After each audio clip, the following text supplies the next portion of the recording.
Hello friends, welcome to my channel. இன்றைக்கி வீடியோவில் பார்த்தீங்கன்னா ஒரு கப் ரவை வச்சு சூப்பராக ஒரு ஈவினிங் ஸ்நாக்ஸ் பார்க்கலாம் வாங்க. நம்ம சேனலுக்கு நீங்கள் புதுசாக இருந்தீங்கன்னா மறக்காமல் சப்ஸ்கிரைப் பண்ணிவிட்டு கூடவே பெல் சிம்பிளை கிளிக் பண்ணிடுங்க. வாங்க வீடியோக்குள்ளே போகலாம். இந்த ரெசிபி பண்ணுறதுக்கு பாருங்கள், முதல்ல வெள்ளை கரைசல் ரெடி பண்ணணும். அதுக்கு 1.25 கப் அளவுக்கு வெல்லம், உடைச்ச மண்டை வெல்லம் எடுத்துருக்குறேங்க. நீங்கள் வெள்ளத்துக்கு பொதுவாக நாட்டு சக்கரை கூட சேர்த்து செய்யலாம். இப்போ இதில் 1/2 கப் அளவு தண்ணி சேர்த்துட்டு நல்லா கரைச்சி எடுத்துகிட்டு வந்துடலாங்க.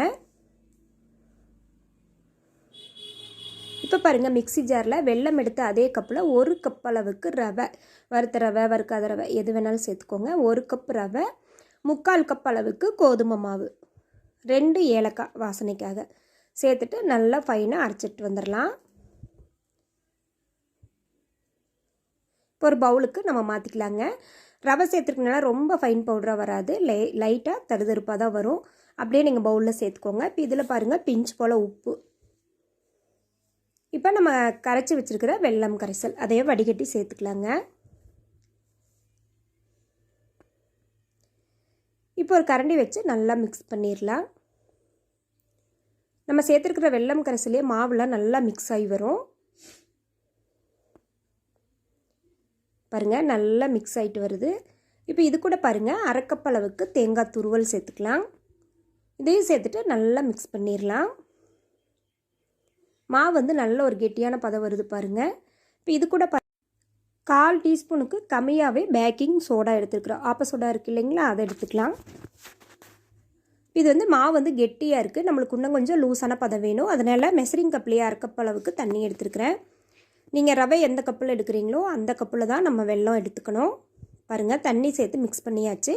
இப்போ சரியான பதமாக இருக்குது. இப்போ இது ஒரு 1/4 மணி நேரம் மூடி இருக்கட்டும். நம்ம எடுத்து தண்ணியில் பாருங்கள், 1/4 கப் எடுத்ததுலேயே ஒரு 2 டேபிள் ஸ்பூன் பக்கம் தான் மிச்சம் ஆகிருக்கு. ஒரு 15 நிமிஷம் மூடி போட்டு ஊற வச்சிடலாங்க. 15 நிமிஷம் கழித்து எடுத்து பாருங்கள், ரவையெல்லாம் நல்லா ஊறி கெட்டியாயிடுச்சு. இப்போ மறுபடியும் கொஞ்சம் தண்ணி சேர்த்து நல்லா நம்மளுக்கு பனியாரம் ஊற்றுற பதத்துக்கு ரெடி பண்ணிக்கலாங்க.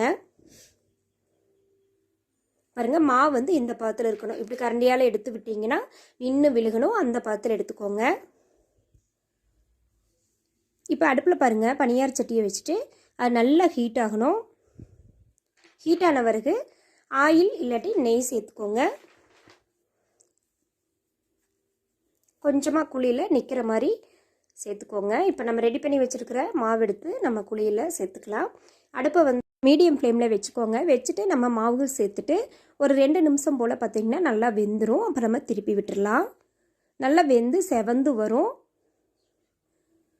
பாருங்கள். இது போல் 2 சைடுமே நல்லா கோல்டன் ப்ரௌன் கலராக செவந்து வரும்.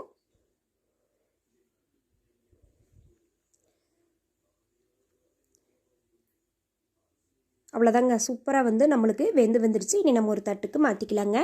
1 கப் ரவை இருந்தால் போதும், அருமையான ஒரு ஈவினிங் ஸ்நாக்ஸ் ரெடி. ட்ரை பண்ணி பாருங்கள். இந்த வீடியோ பிடிச்சிருந்தா சேனலை மறக்காமல் சப்ஸ்கிரைப் பண்ணிடுங்க. லைக் பண்ணுங்கள், ஷேர் பண்ணுங்கள், கமெண்ட் பண்ணுங்கள். பாருங்கள் எவ்வளோ சாஃப்டாக சூப்பராக இருக்குன்னு ட்ரை பண்ணி பாருங்கள். Thank you for watching.